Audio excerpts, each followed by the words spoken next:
স্বাধীন রাষ্ট্র হিসেবে স্বীকৃতির পথে এগোচ্ছে যুক্তরাজ্য।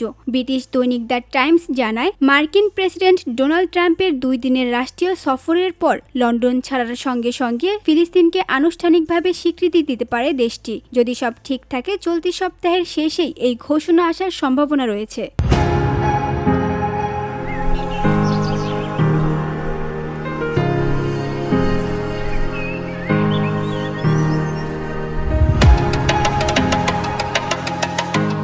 এর আগে জুলাইয়ে ব্রিটিশ প্রধানমন্ত্রী কিয়ার স্টারমার সতর্ক করেছিলেন, ইসরায়েল যুদ্ধবিরতিতে না পৌঁছালে এবং গাজার দুর্ভোগ লাঘব উদ্যোগ না নিলে ফিলিস্তিন রাষ্ট্রকে স্বীকৃতির পদক্ষেপ নেবে যুক্তরাজ্য। তবে ব্রিটিশ পররাষ্ট্র মন্ত্রণালয় এখনও এ বিষয়ে মন্তব্য করেনি।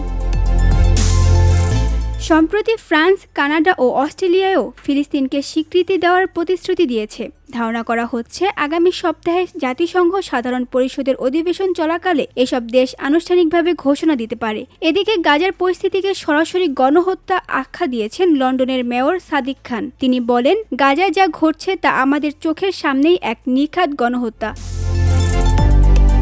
একইভাবে মার্কিন সিনেটর বার্নি স্যান্ডার্সও গাজায় ইসরায়েলের হামলাকে গণহত্যা বলে উল্লেখ করেছেন। তিনি বলেন, গাজায় ইসরায়েলের হামলা গণহত্যার শামিল। যুক্তরাষ্ট্রকে অবশ্যই এই নৃশংসতায় সহযোগিতা থেকে বেরিয়ে আসতে হবে। VOD Bangla news desk.